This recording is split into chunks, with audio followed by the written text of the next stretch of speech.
Hello, beautiful people, and welcome back to another episode of Two Girls, One Doc. One Doc. It's your girl, BD. It's your girl, Foreign's the fiance. And we are back, with another documentary, of course, as is the nature of the podcast. Are you drinking today? No, you're not, are you? No. Was it Costco Water, Highland Springs, or was it? No, it's Kirkland. That's what it's called. That's it, Kirkland. How could I forget? I've got Highland Springs. Yeah, Kirkland spring water. Only God knows if it's really from spring, but yeah. Do you know there's that episode of there's a Netflix series, I don't remember what it's called, but they have different episodes about basically things being a scam, and bottled water is a scam. Why? Because it's not really from anywhere specific. It's not like a big deal. I'll find the episode. I'll find the episode and I'll send it to you. I can taste the difference between each water. Yeah, okay, water connoisseur. But what's it? Yeah, so I am drinking. I wasn't actually going to drink today. I have a bottle of water next to me, but I am drinking a cheeky red because of the nature of the documentary. I just feel like art and wine go together. So I feel like right? So I just felt like I'd be doing you guys a disservice if I didn't drink this episode. So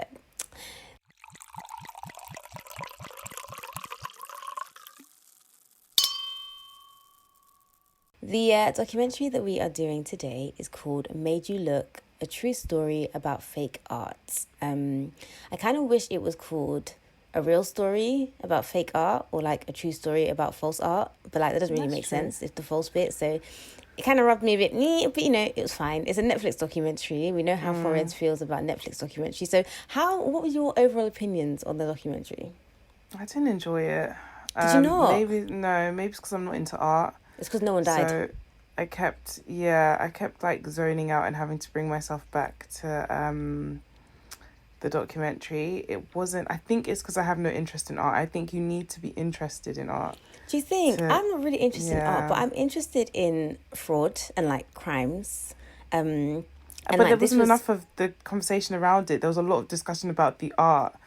Because that was the object of the crime, right? Hence why I'm like, if you don't really, like, if you're not interested in art, because a lot of it went, we'll talk about it, but yeah, I just feel like you have to at least have some sort of interest in art to be like, ooh. Yeah, I would agree, but I actually have no interest in art. So anyway, let's get into it. So, the documentary basically, long story short, is about selling fake art, right? It's a con, right? And I feel like the crime here isn't even the fraud, but the prices that people were paying for the art. I think that is the real crime here. And there's also another crime is just that people think they're so like uppity and in this upper echelon and like they high members of society and like enlightenment, but it's like, no, you fucking don't. Like it's a square. It's a blue square on a white background. You're just as dumb as the rest of us, and you actually don't know what the fuck you're talking about. Thank you. Do you know, I was looking forward to discussing this with you because I knew there's certain people that came up that I'm like, I cannot wait. I cannot wait. But we'll get there. So, as Netflix normally does, there's a beautiful opening shot. This one is of New York City.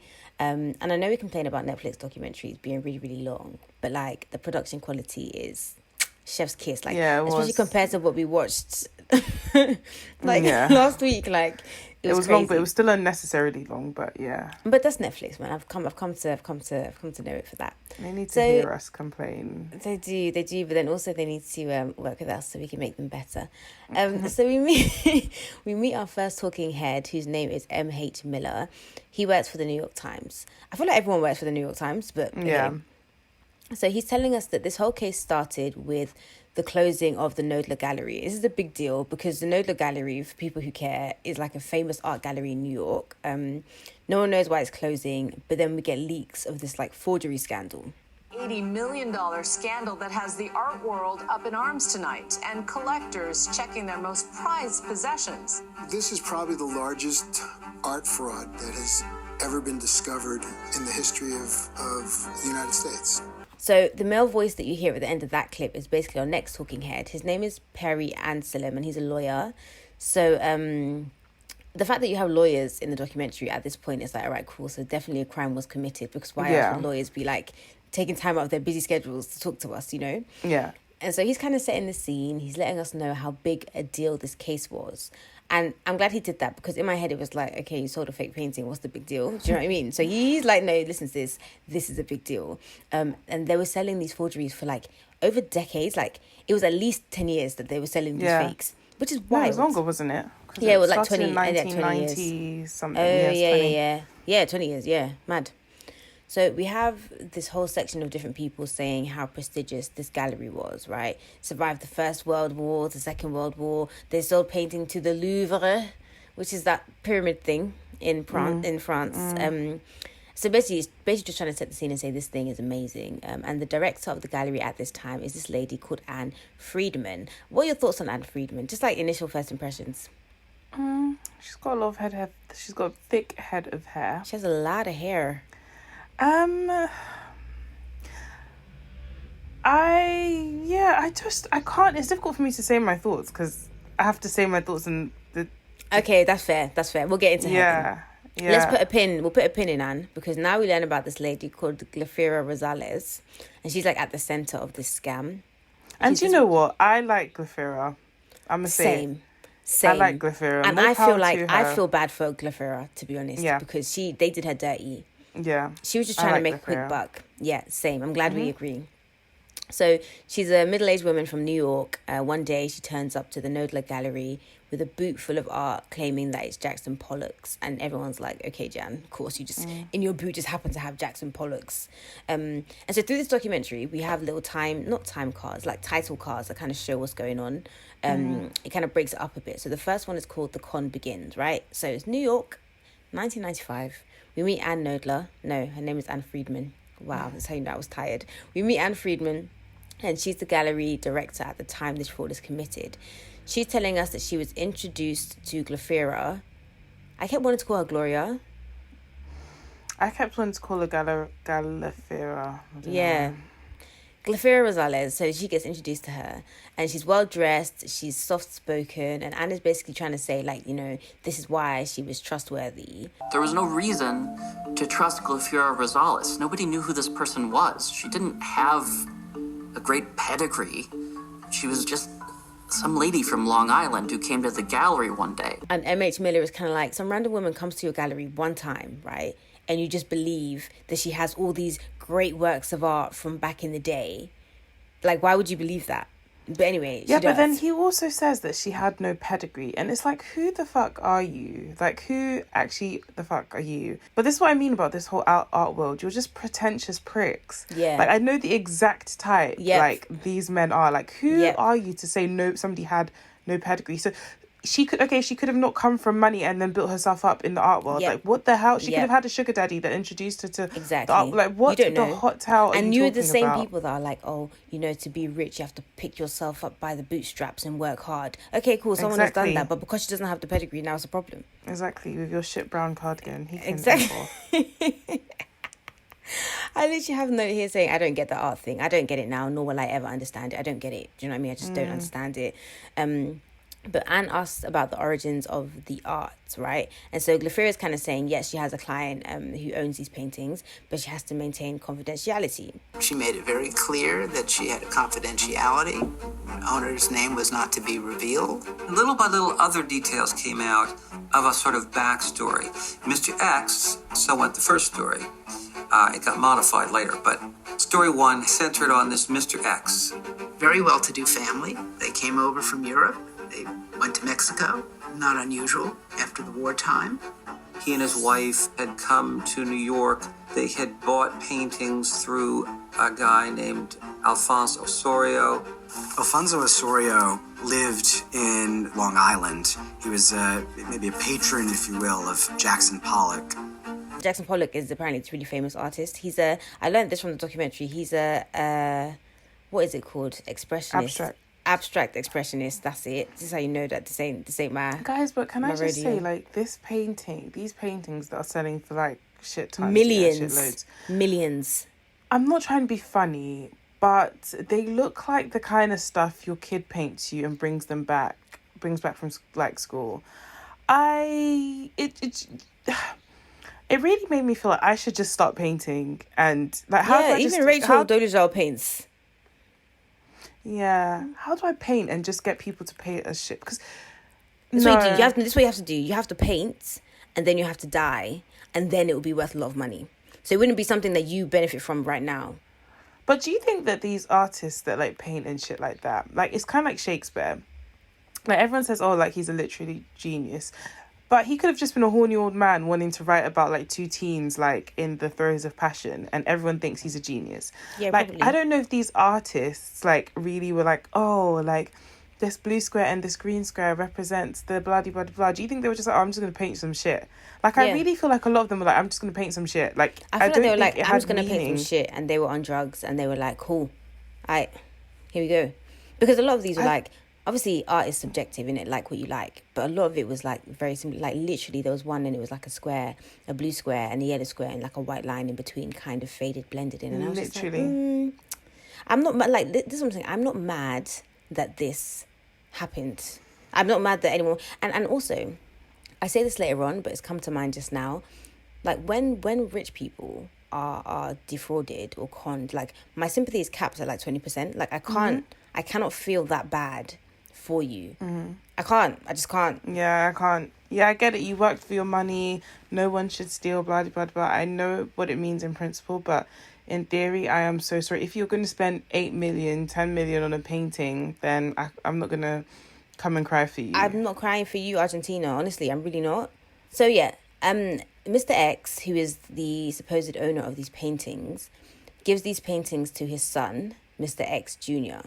Now, Mr. X Jr. doesn't care about money, so he's selling these paintings at cheap prices. So that's how Glafira explains how she has the paintings, right? So that's the first iteration of the story. It changes later on, but that's where we're at. Anne believes the story. Cool. So we're at this auction now. Started bidding at 33, 34, 35 million dollars, and then 36 million dollars is bid. 36 already with Stefan at 36. 48 with Charlie now at 48. And it's like, hey, better, hey, 10 million, hey, better. Not one of them ones. So, but he's saying things like 30, 34 million, 35 million, 36 million, $48 million is what this painting sells like. And so currently, I do not have, nor have I ever seen this many millions. Well, any millions, to be honest. Millions, yeah. And it's like, when you have this much money, is it that you have it in your bank account like it's liquid and you're just like, oh yeah, I just bought a painting for 48 million. Let me just go to NatWest and transfer $48 million. Or is it that you have it in things and you have to sell things? Like how, because I cannot bring my mind to fathom how you buy something that's $48 million, yeah? Like how does one get the money for that? Do you pay monthly? Like how does it work? Okay, first of all, people who have $48 million do not shop at, bank at NatWest. So I've actually learned there's like this exclusive like bank that people who have money bank at, and like they don't even handle their banking. Like I remember watching, I don't know, I can't remember the name of the bank, but like it's not, they can't bank in normal banks basically. It's true. Because of the money transactions are too much. So they bank at these exclusive the server banks. Can't handle it. Literally, and then like they don't handle their banking themselves. So like Oprah was saying, like she like never carries credit cards, she never does this, she never does that. But she just to feel normal again, she went to pay in a check one day. Okay, but yeah. How does she do grocery shopping then? I don't know. Like you have people like your PA will hold your money in it. Like you're not gonna like be holding like your. But I guess this is why celebrities get robbed, because like they don't know what's in them. Like for me, every morning I will look at my bank account. If I see anything that looks a bit dodgy, which has happened bare times. You know when people set up direct debits in your name. So it's like you notice those things, but I guess when you have that much money, like you don't have to trust somebody. You have to trust someone to and if they rob you, that's how they get robbed. Yeah.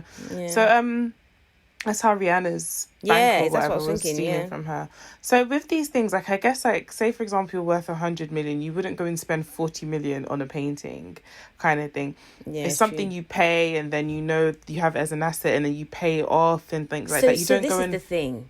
If you can spend 48 million on a painting, I always think of it like this. Like right now, I can go to Nando's and I can spend £20 and it's calm. And I'm not thinking about that £20. So if you can spend $48 million on a painting, how much money do you have? Yeah. That's wild. Yeah. It's crazy that's the thing. Money means nothing. Like there's money. Like didn't I see this morning that Jack that started Twitter, like his first tweet sold for like how many million, and it's just like money means nothing. What do you mean you sold a tweet? I've been tweeting shit for free, bro. I don't know. He sold his tweet got sold. How it? I don't know what it means. I don't understand the significance of it. I don't know. Nobody knows what it means. It's provocative. Literally, money means nothing. It's just like flimsy. Yeah, that's wild. Yeah. Next, we learn about this thing called provenance. Provenance. Well, the simple definition of provenance is the history of ownership. It is ideally where you can trace the work from the current owner all the way back to the artist's studio. And so because these paintings that Anne got from Glaphyra are fake, we know this because of the documentary, but obviously at the time Anne is claiming that she didn't know that these things were fake. So she is under the impression that she was selling real paintings, right? Mm-hmm.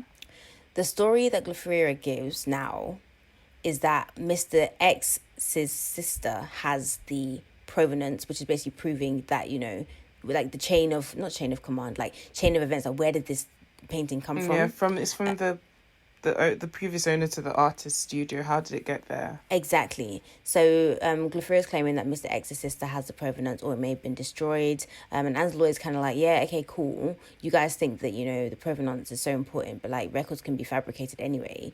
Even with real paintings, sometimes you don't get the whole paperwork or anything, which would be a valid point, but like we know that they're fake. So right now it's kind of like you're not really making any sense, right? So next chapter we get into is called The Art of the Con, and we meet this woman called Maria Konnikova. She's author of The Art of the Con. Wow, what promo. She says a good con artist gives you what you want, and she's speaking about Glaphyra Rosales. I feel like Glaphyra is really like demonized in this documentary. Yeah, she definitely is, and I don't even think she's the brains behind all of this. She's not, honestly, and it's like we didn't even get to hear from her. Like she didn't even get to like speak her truth, but okay. So now everyone's kind of looking at Anne Friedman like, are you dumb? Like, you're supposed to be this art connoisseur and you're selling all these fakes, right? But this is why they're all fucking pretentious pricks, because a lot of them there lapped it up as well. They all thought it was real. That's what I'm saying. You man all thought it was real, and then you found it was fake. And you're like, oh, I had suspicions from the beginning. There's that one guy who really pisses me off. His name is like Jack someone, and he is like the bold one with the squeaky voice. Oh God, yeah. He's the worst. Yeah. Yeah. I can just tell he's a catty gay. Like, you know I can just tell. You know those like, I feel like the ones that give like the ones that give like the gay people like that stereotype, like catty and bitchy, and like I can just tell he's that kind of person. Maybe, but I also thought that he was like married to a woman, and he felt emasculated by her, and so he comes to the art world and he feels like, yeah, I'm the big Don Dada. Yeah, I'm the big Don Dada here. Then he goes home and like his wife, like, you know, I don't know, but he's a bitch. Either way, he's a bitch. Either way, stop being a damn bitch. Literally. Yeah. So we meet this guy called Jason Hernandez. He's the former assistant U.S. attorney, and he says, you know, Glaphyra is a small, pretty quiet person. She doesn't fit the profile of what you might think would be a international art criminal. But we know that her boyfriend has an art background. We found out that Glaphyra Rosales has a boyfriend who is a dodgy guy. He's just a weird guy. Like, he's a really dodgy guy, and he's in the documentary, so we meet him. His name is Jose Carlos Diaz. And he's a baby daddy as well. I thought that was quite interesting. And he's weird.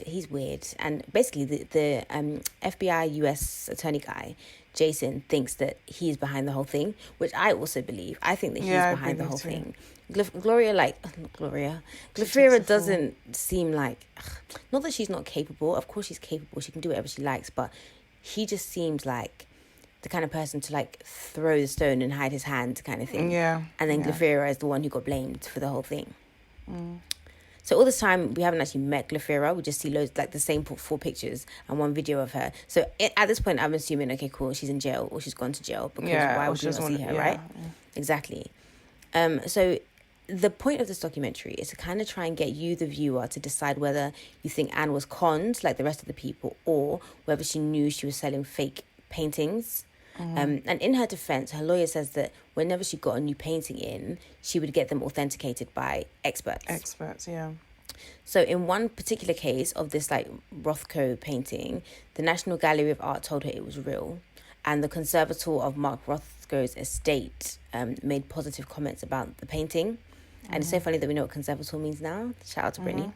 But yeah, so same thing happened with lots of other paintings. Like experts were saying, yeah, they're real. And so then she would sell them, right? Yeah, which is fair enough. It's like, okay, cool, you're telling me it's real. I think it's real. I'm going to sell it thinking that it's real. There's no fraud in that. It's just like me buying a Hermes bag for from someone. And then I go to like a Hermes shop to get it evaluated, and they're like, oh yeah, like it's real. So somebody could sell me a Birkin and me be like, oh hey, like, you know, is this authentic before I pay? Can you get it authenticated? Yeah, you can. I mean, you're meant to buy them through Hermes. No, ideally, but you're meant to buy them through like people who like second source them, like, basically. Yeah. Okay. But like if you want, you can buy brand new ones, but you can also source like used ones, especially if it's an exclusive one. So it's like me buying that and like coming and being like, okay, is this like real? Is this Birkin real? And then asking all the experts, and then being like, hey, yeah, it's real. Yeah, and it's then real. getting mad that I found out it was fake when I too believed it was real. Everybody been told me that it was real, fam. Yeah, that's a very good point. That's the thing, and ultimately, yeah, with these collectors and these like rich people, yeah, it all comes down to just like the entitlement of it all, because it's like you didn't actually have to buy this thing, and you clearly thought it was real. It's only because you were told that it wasn't real that you're now upset. You believed it was real. You had it in your house. You had all your dinner parties and showed everybody that it was real and was bragging. Oh yeah, it's 8 million, whatever. And then now it turns out that it's not real. Now you feel like a dickhead. You just hate that you got you feel like a dickhead that you got. And now you feel like it's a moral thing. Like, no, she just has to know. And no, your ego is bruised. Yeah, literally. Your ego is bruised and money couldn't fix it. And so now you feel like a dickhead. Bottom line. Next chapter is called The Collectors. Speaking of which, so we hear that art is a lot about exclusivity. Like what Friends was saying earlier. It's like being able to have something that nobody else has, and also being able to have the means to attain that thing. So it's not even just being aware like, oh, there's this rare Jackson Pollock. It's literally being like, all right, cool, there's this rare Jackson Pollock and I can afford to get it, and I'm in the circles with which I can get it. And so then you get it, and then it's like, oh, look at me, I'm such an amazing rich person. I'm such a basic bitch. Like, I could be worth 60 million pounds. You would still see like writing live, laugh, love. Yeah, on my wall. I'm that kind of basic bitch. Like, I really don't like art. I call the art my parents have in the house. I'm just like, I don't like it. Yeah, I didn't even really notice art like that, you know? Yeah. Yeah, I don't really notice it. Everyone has their thing. Do you know what I mean? We said this in a previous episode. Like, everyone has their thing, their vice, what they're going to spend big money on. And for some people, it's art, and I just don't get it. I try to like think about this whole situation in a way that would like get me, that would make sense. And the only thing I could come up with is, you know, when you buy hair and they'll try and advertise it like it's raw hair, which is better quality, right? And then you get the hair, you wash it one time and it's shit hair. Yeah. And I'm like livid. Like, why did I spend? But it's not even the same, because it's different than if you paid for a Rothko and then it came. No, but you pay for good hair, and then the hair you get is shit hair. You pay for like high grade raw. But that's different, because that shit hair you're gonna tell that it's shit. But that point you made about like they didn't even know. So it's like the what you can. Yeah, it's actually true. What you can. What's the word I'm looking for? What you can. Yeah. Whatever it to is, you pay a lot of money equate it to. That's the word. You pay a lot of money for really good hair, and the hair is good. Like, it looks good, it feels good, it washes good. And then later on you find that, it wasn't raw hair. It was like premium too, but it was fine. Like, nothing was wrong with it. Yeah, that's true. But then I think the thing with hair is that it would never, like, premium 2 will never be good hair. Yeah, yeah. So like you would always know in it. But yeah, that's the closest thing I could think of. But the closest thing I could think of is literally the Birkin example. Oh yeah, it's like true, the Hermes. Yeah, that's literally true. buying a Birkin and thinking, oh my gosh, like, yeah, I've got a Birkin. It's true. That's actually really good spending Birkin money. And then, like, 2 years down the line, someone comes and is like, oh, sis, that is not a Birkin. And this is what would piss you off, yeah? It'd be the case if you're posting it on your Insta and then someone's like, sis, that's fake. Then you feel like a dickhead. Then it's not so much about the money that you spent on it. It's about the fact that you've been flaunting this thing. Oh, yeah, Hermes, Birkin, Or it's like those poor women that, like, they get fake, like, engagement rings. And they think it's real, and then they find out that, like, yeah, the diamond isn't real. I feel like that could very much be me, and I would not know. And then you'd be like to me, sis, sit down and let's have a chat. but most women don't know that their diamond is fake. Like, but how do you know that your diamond is real? So like you can do like a breath test in terms of like they're not meant to conduct heat. So like if you breathe on it, it shouldn't cloud over. Something about like the light. So the way it catches the light and stuff. Yeah, but in all honesty, like even some trained like diamond people cannot tell that a diamond is fake. Not diamond like people. Literally they can't tell. Does this include lab-grown diamonds? Are they fake? Lab-grown diamonds are fake in the sense that like they're not from the ground, but they have the same qualities. Qualities. And what's the word I'm looking for? They're more ethical. They're ethical, but they have the same chemical like makeup. It's just that you grow them in it. So they're literally equally as expensive. To be fair, like they're literally very similar price. But but like I'm talking more like well, to be honest, you'd know if you're wearing a cubic zirconia. To be fair, but yeah, I wouldn't know, boy. You'd have to tell me. You would know. You would know. Come on, you have so much faith in me. No, because cubic zirconias look more ridiculous the bigger they are. So if you actually have like a stone, that's like, you would know. Come on, you'd know. Yeah, I know when it falls out the thing.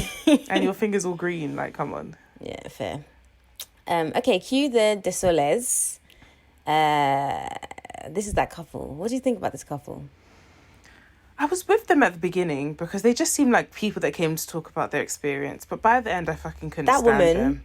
That woman. Yeah, she's psychotic. She's actually white. She's crazy.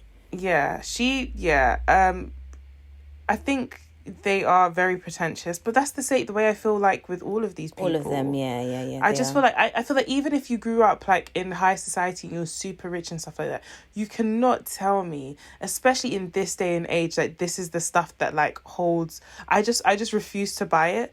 Like it's so far removed from like the world. I don't believe people like operate this above like what is really going on in the world. I'm not saying that you can't appreciate and like art and go to galleries and stuff like that, but to be this far removed from everyday like society that like I believe this is what rattles you, I find it shocking. It's shocking, but I believe it. Like these are the kind of people that the closest interactions they have with like normal people is their drivers or the bellboy or like, they wouldn't even meet people like you and I. Where would they come across? These people aren't getting their eyes tested where I would work. Do you know what I mean? They're not in. They would never. They only see like workers. Like these are literally their problems. Like these are literally the extent of, not that they don't have problems, but like these are the things that they will go to court for. Yeah, I guess. Like Black Lives Matter is not a thing to them. Yeah, I just didn't feel like they were nice people. I can imagine that woman beating her PA with a cane. Yeah. And then crying and saying, "Oh, you beat me." And I can imagine that guy like having loads of affairs with young girls and gaslighting them. Yeah. So I wasn't feeling them. So we hear Dominic De Sole explaining how he met Anne Friedman through a friend. He's there with his wife, who is called Eleanor. They're art collectors. Cool. Long story short, they buy fakes from Anne Friedman. And the talking heads are discussing how these seemingly sophisticated people could be duped in this way. And I've put here, it's not like it's me and you buying art. Do you know what I mean? These are supposed to be seasoned art collectors.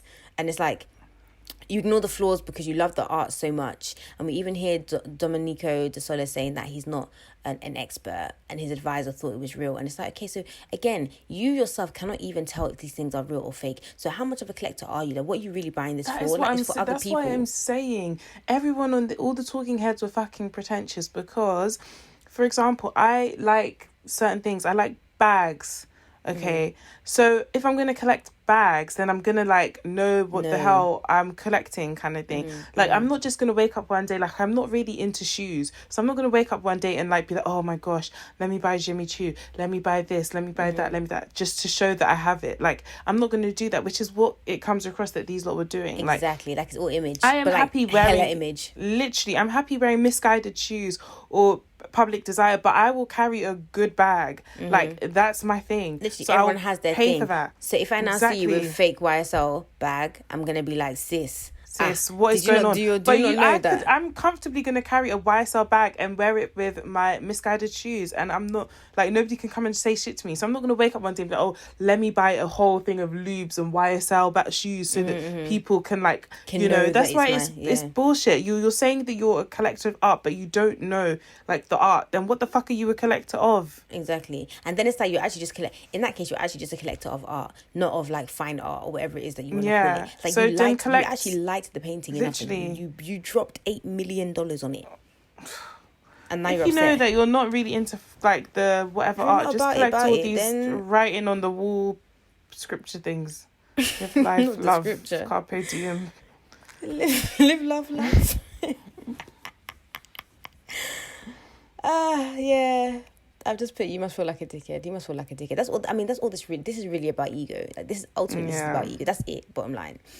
Next chapter, we learn about the forger, who is my personal hero, I think, of this documentary. He's really good at what he does, very gifted. His name is Pei Shen Quinn, and he is a master forger responsible for all the fakes. He's also a math professor, so this guy is multi-talented. God really blessed him. What we know about Pei Shen is that when he lived in China, he was an accomplished painter. And then he came to the States, and he couldn't make it in the art world in the way he did in China. And he meets Glafira Rosales and her boyfriend, and he's their painter. They even age the paintings to make them look good. Sometimes they even will remove the paintings from old canvases because they know that the painting needs to be from an older time, and then they would like paint on top of it. So we get on-screen text saying, over the next 10 years, paintings from Glafira Rosales were sold by Nola Gallery to collectors, museums, and galleries around the world. Around the world. So this just to let So you know multiple people had opportunities thank you. to be like, this is a bit dodgy. And now it's only afterwards everyone wants to be like, yeah, I did think it was a bit. No, you didn't. No, you didn't think anything. No, you didn't. You didn't think anything. Shut up. Fam. We see the names and like the prices on screen, like scrolling up, and there's just so many paintings. There's over 60 fake paintings were sold for about $80 million. That is that not crazy. Wild? Do you know what 80 million could do for 80 million? Do you know what 80 million could do for like people's lives? I'm not even gonna say me because I am not like living in like poverty or I'm not broke. But like if you think about the amount of people suffering and struggling in the world, and this is not to say that if you're rich you have to heal the world and you don't have a right to spend your money on how you want it. Like if I'm rich, best believe I'm about to buy some hella unnecessary shit. But at the same time, to sit here and be like, okay, these people come together and they spend like 80 million on like paintings. It's crazy to me. And then to add that it's a fake painting, it's like, my nigga. Yeah. It's like I sold you this piece of paper. You got literally, and you wrote it. It's crazy. It's like that. It wasn't a painting. It was the banana. You know was it Banksy? I don't remember what it was, and it was like a banana in a frame, and it sold for like a crazy amount of money. This was recently, maybe like a few years ago, and then I think it like exploded. Something happened. Oh no! Oh, I'm confusing two different things. One, there was a banana in like a cage that sold for a crazy amount of money. The other one, it was like a painting, right? And it sold for so much, and then after it sold, it got shredded. It was like in the mechanism of the painting. Nah, guys, if you remember this, I don't understand. It was in a mechanism. I don't understand. So the painting was in like a. Basically, the painting was a painting, right? And then it got sold. And as soon as it got sold, it's like there's like it was like programmed that it would shred. So the painting got sold and then it shredded. Like all within the painting. So the painting was destroyed. Nah, let me Google it because you're looking at me sideways. Hold on. I'm just confusion. Okay, yeah. That's it. Shredded painting at Sotheby's.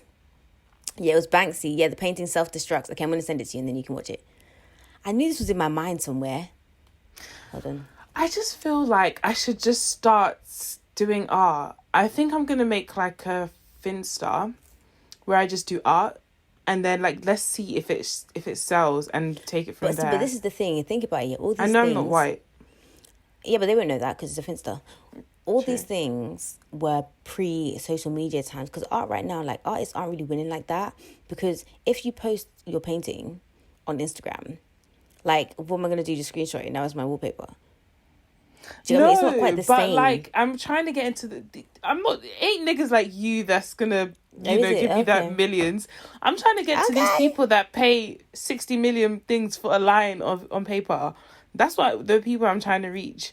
That's so I'm really audience. Wondering, yeah, how can I break this? Because like I said to you, I do not believe, at least with Banksy, you can see the talent, you can see the political expression. Mm-hmm. Like, I do not believe flipping Pollock with his 2 squares. Really, he was high on PCP and he picked up a paintbrush, which was closest to him, and he was like, what can I paint? Like, the other one who had splatters on his page, who was that one? Rothwell. Not Rothwell. Rothko. Rothko had just smoked a blunt laced with angel dust, and he was like, shit. And he fell. Literally, he was like, shit. And then he did some splatters on the paint, and he was like, shit, I really did something. And then he sold that shit. So I'm trying to really did something and sell that shit to some of these people that pay.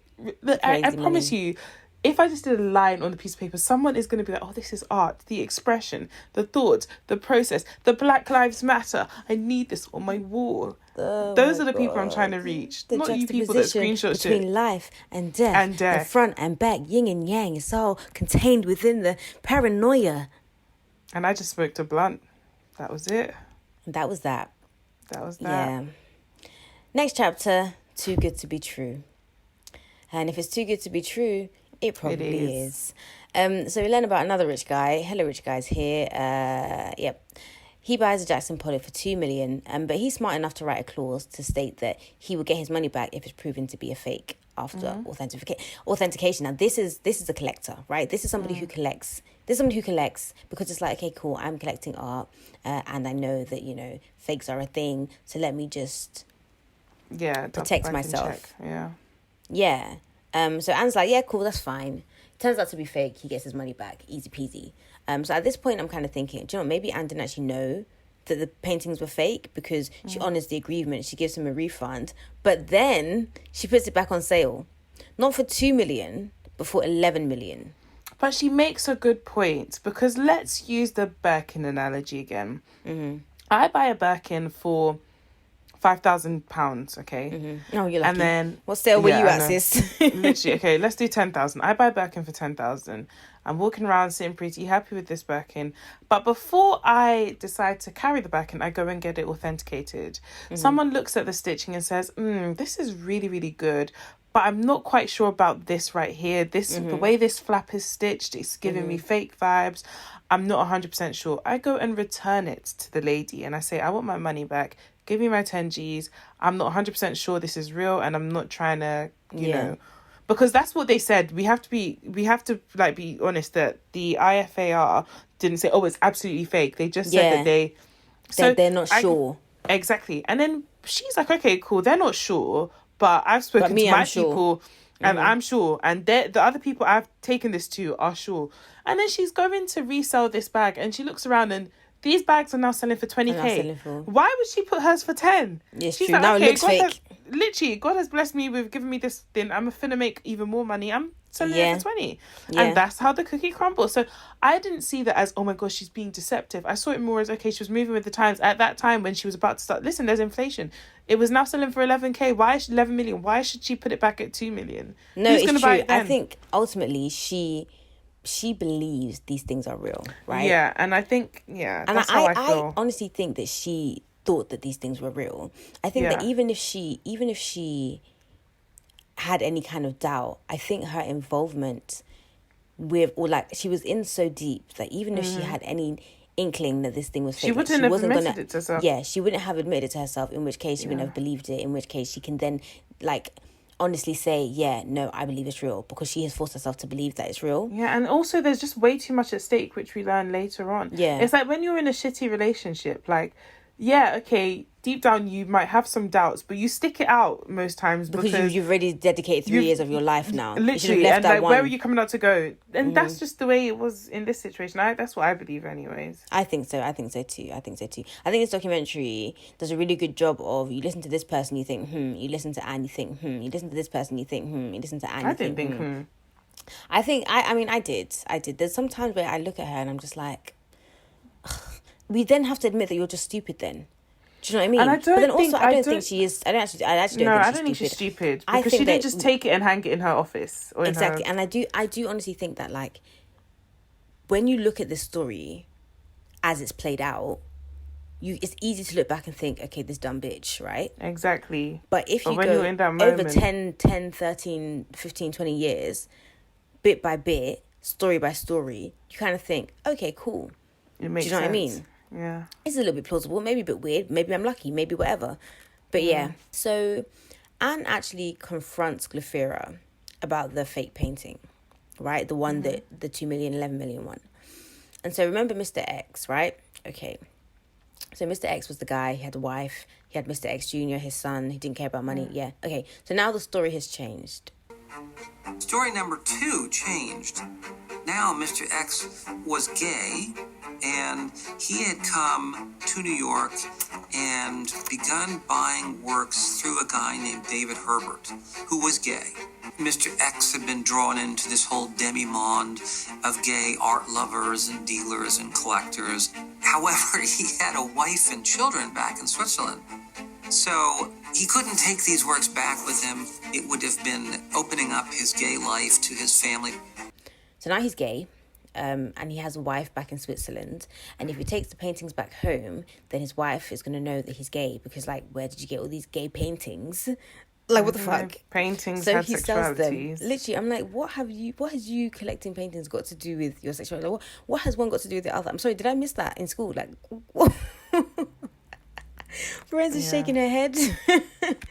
It's very wild. I don't really get it. But yeah, that's the news story that we get. So at this point, after this Mr. X, the second iteration of the story, do you think that Anne is suspicious of Glaphyra or no? Yeah, I do. I think she has her suspicions, and I think, again, it's just back to that thing of when you're in too deep. She can't admit her suspicions, because then it's like, it opens the doorway to, well, you should have done this, this, and this. Exactly. So I feel like she has her suspicions. She does her, she wants to, I think even when she goes to confront Glaphyra, it's not like, oh, I'm confronting you because I think that I want you to tell me that they're fake. It's more like, I just want further reassurance, because then Glaphyra comes up with this whole other provenance. It's true, yeah. It's like, hey, this is kind of weird. It's probably nothing, but yeah. Yeah, okay, yeah, that's a good point. Yeah. So we hear about this Robert Motherwell painting called The Elegy that everyone keeps talking about. It's very ugly. You remember that one? It's like black on white, like black it smudges. looks like some sort of insect. Yeah, like a devil. So horrible. she gets this Elegy painting from Glaphyra, and then there's this art expert called Jack Flam or whatever. He's the one that I think is emasculated by his wife, and Ferenz thinks is gay and mean. The two are not related. He just happens to be gay and mean. So Jack tells her that it's fake, right? And so they're kind of like expecting her to be like, oh my God, thanks so much. Imagine if I'd sold that. Like, oh my God, that's crazy. But she's kind of like arguing with them like, nah, I mean, it's not fake, right? Yeah. Which I kind of understood, because it's like, if you truly believe that this is real, like let's use your analogy. I get my Hermes Kelly bag, right? And I'm happy that I have this Hermes Kelly bag. And I'm like, do you know what? This Hermes Kelly bag is lit. It's mine. I love it. And then Ferenz comes to me and it's like, just a heads up, like, that bag that you have is fake. And I'm like, are you mad? No, of course it's not fake. Yeah. After I bought it and I've seen it and I've bought from this buyer before and it was fine. Exactly. You didn't just buy it off the street. Like, it's been 9 years I've been dealing with the same person. They've been giving me Hermes bags for time. Do you know what I mean? I have a Kelly from them. I have a Birkin from them. I have an Evelyn from them. And you want to come tell me? Yeah, me. Yeah. So I kind of get where she's coming from at that point. Do you know what I mean? It's like, okay. So we get this back and forth between them. It's kind of funny. You can tell they hate each other. He forgot to mention that he initially thought the works were right. Also, I should say that in 2006, I'd actually seen one of these elegies. It was on the floor in her office. I think he made it up, that he quickly looked at this quote-unquote Motherwell on the floor. It looked kind of like, it looked like an elegy. I didn't show paintings on the floor. I put them on an easel. That was my way. So they looked enough like a Motherwell that you see it on the floor casually. You're not asked to give an opinion. I've never known Jack to look at something quickly.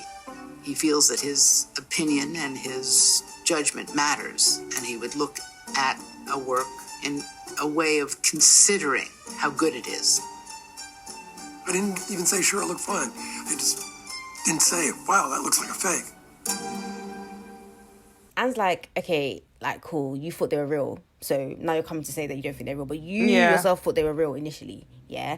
And then he's like, oh yeah, but they were on the floor. I just had a quick glance. And Anne's like, trying shit, because I never keep them on the floor. Like, I keep all my paintings on easels. Which I believe. Same. She seems like a very put together woman as well. Yeah, and also like who would put like a painting worth how many million on the floor? Are you crazy? Exactly. And then you see the painting on the floor worth however many million, and you still you don't instantly think, oh, this is weird, why would you keep it on the floor? Me that I just have YSL bag, good. not even painting. Would I put it on the floor? What more a Rothko? A Rothko, Motherwell. It's so stupid. I literally believe Anne. Honestly, I believe Anne here. I believe Anne. Ultimately, the painting is proven to be fake. And what does Jack do? What does this bitch motherfucker do? He goes to the FBI. He says, "Hi, this is Jack Schneider." It's not Jack Schneider, but it's the same energy. It's the same energy. It's like, sorry, I'm sorry, people but just... Have people not been kidnapped? I don't understand. Like, are they not terrorist threats? Because why are they spending so much time and resources on paintings? Literally. Imagine like you finish FBI school, you're thinking, yeah, I'm going to be like not James FBI Bond, school. shooting, bad guys, jumping through ceilings, and they call you about painting fraud. I would resign on the spot. I say, respect me. Put some respect on my name. Literally, disrespectfully, I resign. Yeah, honestly. It's actually crazy. And it's like, there's this bit where like Anne is angry because it's like, how can you just go to the FBI like that? Like, wouldn't you come to me and chat to me? And she was like, how he did come to her, but it wasn't like just me and you chatting. It was kind of you just like trying to sun me in front of other people, right? Yeah. And I thought that was really bad, mine. It's like, I'm sorry, like the FBI is such a drastic step. And it's like, it's just like when we talk about, like, I hate colleagues that, like, if something goes wrong, they go and they chat to your boss. And it's like, what the fuck? We've worked together. You know that I'm not this way inclined. If you've got an issue, just message me on Slack. Like, what the fuck are you doing? Run into my boss like a little bitch. And that's literally it. But these people took it times 10 because you went to the FBI. You didn't even go to a local precinct. You called the FBI. I wonder what he did that day he was gearing up to call the FBI. Oh my gosh. It's so what I just think to myself, like, you didn't have to do that. Like, you didn't, of all the things that you could you didn't even go to her boss. Like, yeah, but he's corrupt too. But still, he didn't even do that. And the thing is, you two are cool. You're cool enough. Like, it's not like you don't know her. It's like you didn't meet her anywhere. Like, you know her. You and her are cool. Well, you were. Not anymore. They hate each other, and you can tell. So the investigation begins, and they're targeting Glafira Rosales because they can prove that she's involved, really. Meanwhile, Anne gets fired from the Node. Well, she doesn't get fired. It's a weird, like, she gets a leave of absence, basically, yeah. And basically, we haven't gotten into this guy, but we need to, solely because of his hairline. The owner of the Nodler Gallery is this guy called Michael Hammer. Hairline? He was hella tanned. His tan is rude. Leathery orange. Very rude. Very rude. But the hairline was what? It was wild. It was like, I can't remember his hairline. I just remember seeing like this leather orange white tan hair and orange white skin. tea. Yeah, and white teeth. Yeah. And I was like, what the fuck is going on? Yeah, it was wild. And they were like, oh yeah, just tell people that your cancer came back and that's why you've left. And I'm like, the blood of Jesus. This is the cancer that the Lord removed from me. You want me to now proclaim with my mouth that it's back? Cancer. In it. I'd have been like your mum. I thought your mum. Yeah, talk to your mum about cancer. That's why I don't move in these circles, because I would have said your actual mum. Your actual mother. Next chapter, The Fall, 2011. So this is a pretty quick chapter. We basically hear about another collector, another rich man with too much money. Pierre Lagrange. Don't just gloss over it, because I had to pause and do my research. Pierre Lagrange, okay, is a hedge fund guy. Oh, right, okay. You know what these things mean. Married to... You don't know what the hedge fund... They're these finance... I mean, I've heard of it, but it just doesn't make sense to me. All we need to know is they're finance rich people, right? Yeah. He was married to this woman he'd been with for ages, had kids, and then he divorces her and marries this guy. To marry a man. Huh? Yeah. Yeah, because it was the headline, isn't it? He married a designer, right?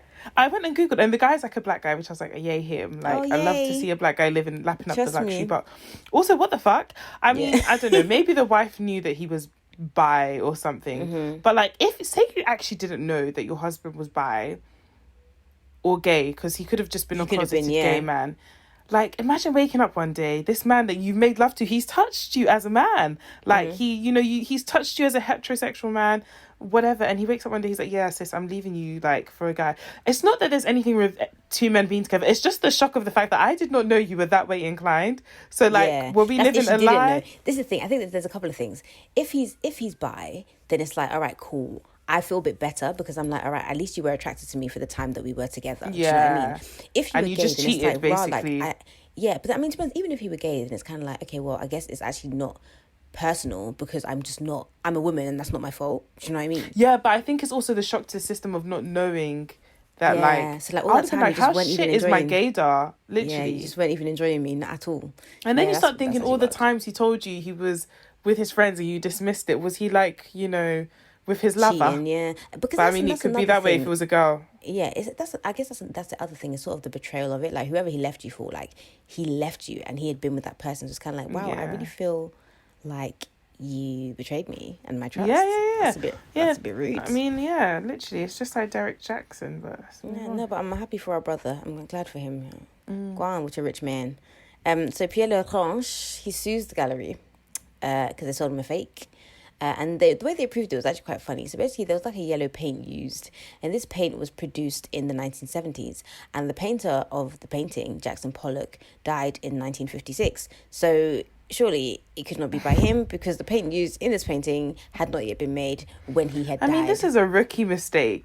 Patient and Piesh and what? Patient and the other guy. And Jose Carlos Bergantino Diaz. Come on, you guys could have done better than this. Fix up. Yeah, they're getting almost got away with it if it wasn't for the meddling paint. Them pesky yellow paint. So Michael Hammer closes the gallery. The news hits the press, and now Anne's like doubling down, saying that they're real. Because at this point, what can she do? Do you know what I mean? She kind of has to keep on with the story. But she did say to Pierre, she was like, okay, cool. I'm not going to give you the money back, but I'll take it and I'll sell it to someone else. Which then I was like, Anne, you're kind of digging yourself in a hole. Because he was like, so for me to be rid of this fake piece of shit, somebody else has to buy a fake piece of shit. Another collector has to buy it, yeah. Yeah, so that was a bit... That was kind of... And then she was kind of like trying to paraphrase it, basically saying like, no, I didn't say those words exactly. I said that, I could... And it's like, it doesn't matter what you said, like the tone of the message, the message of the message was the same. Yeah. So that was a bit dodgy, yeah. So 2013, Glafira Rosales is arrested. And guess how they prove she's guilty? Taxes. When I say these Americans, one thing that they will get you on is taxes. They're going to get you on them taxes. Is that not how they got, what's it? Clem, what's her name? Dr. Cleggett. Isn't that how they got Dr. Cleggett in the pharmacy? Yeah. Taxes. They will get you on taxes. Like, if you're doing crimes, pay your taxes. Then they will leave you alone. I feel like even, how like your tax doesn't come out of your salary, like you have to pay your taxes. Like for us, it just comes directly out. I don't know why they do it, but I feel like I have a theory that they do that to catch people out. Because if taxes are so important to you, just fucking take them out of the people's salaries. Why would you not? I feel like they do it on purpose because they know people are not going to pay their taxes properly. Is that in their constitution that people don't have to? Because that IRS. Yeah, IRS. No, it's IRS. Them people are gonna. If there's one thing those people do is they catch you. If you're doing crime, please, in that America, just pay your taxes. Just pay your taxes. Pay your taxes. And they probably will leave you alone. Yeah. Because your taxes benefit them. Yeah. That's crazy. So they found out she's not paying her taxes. They leveraged that in order to get her to confess. So she confesses. She tells them about Pei Shen Quinn, and he's indicted, but he flees to China where he cannot be extradited. Which is why it's good to have dual passports. Honestly, it's good. It really is. Obviously, don't do crime. But Nigeria's passport's not going to do jack shit. Nigeria will extradite you even before the government asks. Do you think? They're begging. What? Am I trying to what? I was going to say, are you in the process of trying to get your Nigerian passport? I've got Because whenever I'm trying to get my Nigerian passport, like renew it, I hate Nigeria so much. Yeah. I'm like, keep your fucking passport. Keep it. Yeah, I need to renew. The whole time. They will extradite with a quickness. Damn, I need to get another one. In fact, they'll even call the government. But she just came in. If you want to come and pick up, come. If you like, pay us some. We'll send you her. So Anne finally accepts that the paintings are fake. Obviously, when Glafira, says they're fake. So we get on-screen text telling us that 10 lawsuits were filed against Anne Friedman and the Knoedler Gallery. 9 were settled out of court. 1 went to trial. Guess which one went to trial? Dominique de Soleil. Oh, Soleil, yeah. So now it's the trial in 2016. He sues the gallery, he sues Anne, and he sues Michael Hammer. This guy's ego is so hurt. I'm like, man, he must have a really tiny dick. I was just thinking that. I feel so sorry for his wife. He must have a tiny I don't feel dick. sorry for her. She deserves the smallest of dicks. She is a dick, bro. Sausage. Every time I say cocktail sausage, it just reminds me of, Belinda Blinked. That American guy, Jim Sterling. Blinked. Oh, yes. And he had like a tiny... Like, she had to look for it through the bush of like... Yeah. Oh, I missed that podcast. Oh my gosh, she's coming back in May. It's almost time. Yeah, but it's still like, we literally had this discussion like maybe a month ago and it's still not May. I know. It's taken ages. They're rude. So let's get into Eleanor for a second, because she literally is the brand of white women that I really don't like. There's a particular She's like brand the of white final women. Karen you have to fight after you fought all of them, all the anti-maskers, all the crying on the stage, all the Sharon Osbournes. Then you meet her, Eleanor. She's the final one you have to defeat. She is. She's kind of slap you, call you a nigger, and cry. Yeah, and then the police will come and arrest you and possibly kill you. Literally, and because she has money as well, it makes it so much worse. Yeah. Because with that money comes power, and the entitlement is so much worse than a normal Karen. But okay, let's get into her. Eleanor got very emotional on the stand, talking about the sense of betrayal that they felt from somebody that they thought they could trust. She testified that she was angry, heartbroken, sad. I'm a very emotional person. I cry in happy situations and sad situations. But this was opening the wounds. And hopefully the jury recognized that I was sincere. I think it was an act, but it was a good act. It's not like Anne Friedman was this close friend. They went to Knoedler one time. I had raw emotions, and I was going to expose them because they were real. She's trying to do the most because she feels like the jury will find Anne guilty, right? She's trying to make out like it was a huge betrayal, you know, and it's like, we were friends and you really hurt me. And she's saying, you know, I'm a really emotional person and, you know, I feel, and I just wanted to make sure that the jury saw that. And it's like, no, you got played, you didn't do your research, you didn't authenticate your painting, you found out it was fake, and you feel like a dickhead. And now you want somebody to pay as a revenge plot because you were dumb. Basically. And you weren't mates with her. You met her once, fam. You met her one time. That's not your friend. It wasn't a literally. It wasn't a betrayal, especially because she most likely didn't even know that it was fake at the time. Exactly. So instead of you to be angry at yourself and your husband for not doing your research, you're angry at the person who sold you something that they didn't know was fake.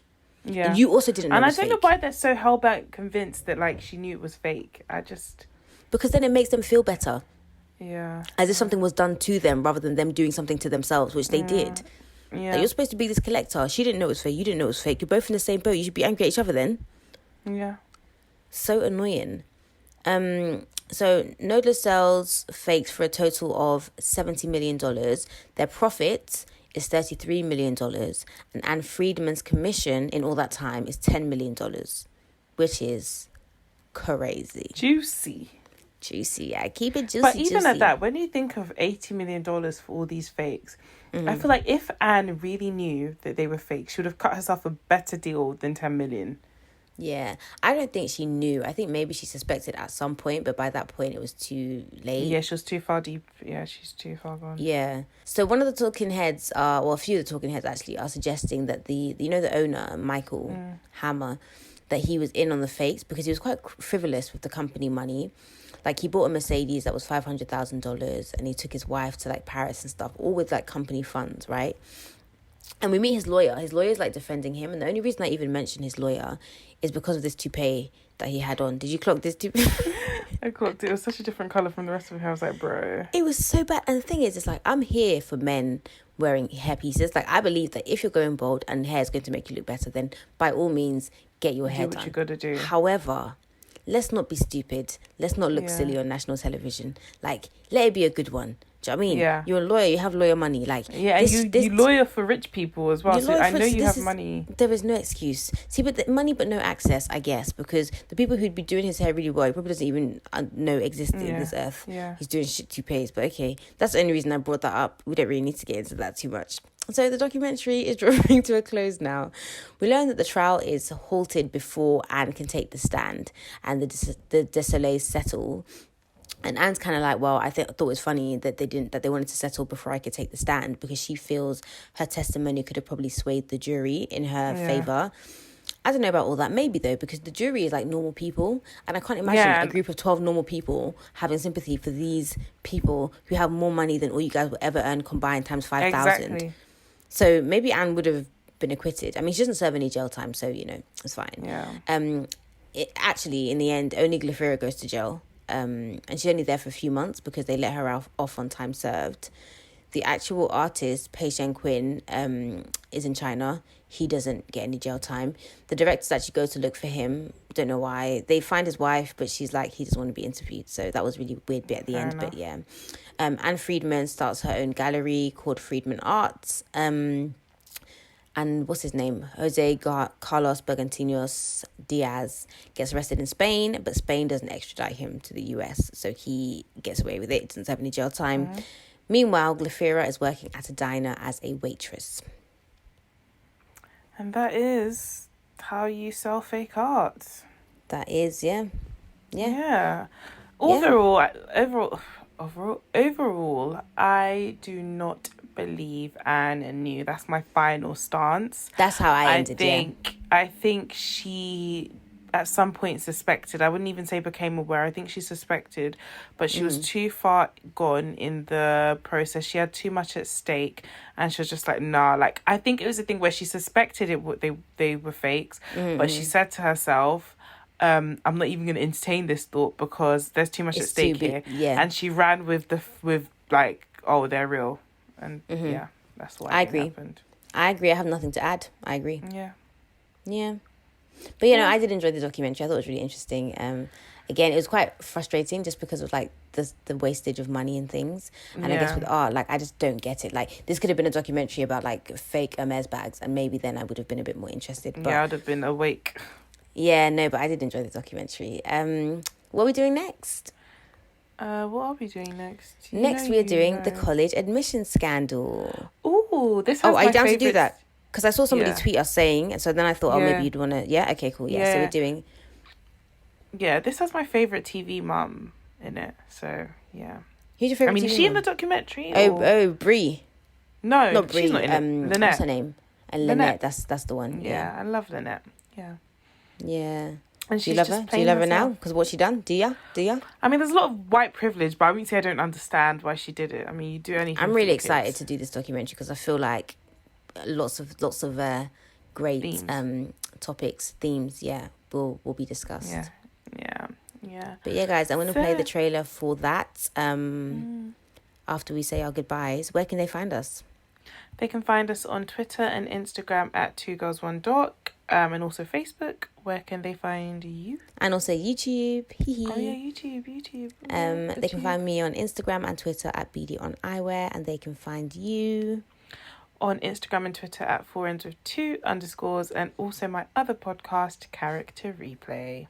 Yeah. All right, guys. So you know where to hit us up at if you want to. If you want to direct any documentaries our way. And we're gonna play the trailer for the college admission scandal now. Bye. Yay. Bye. All of our friends are only talking about one thing, and it's this story. An FBI investigation called Operation Varsity Blues. USC, UCLA, and Rick Singer. The mastermind behind the entire operation. Is there any risk that this thing blows up in my face? Hey, Rick. Hey there. Is this a good time? Yeah, it's good for me. Rick, I had a question for you. It's just you and me. Is that kosher? Absolutely. I just wanted you to walk me through the whole thing again and how it works. We help the wealthiest families in the U.S. get their kids into school. So I've done 761 what I would call side doors. The front door means getting in on your own. So I've created this kind of side door in because my families want a guarantee.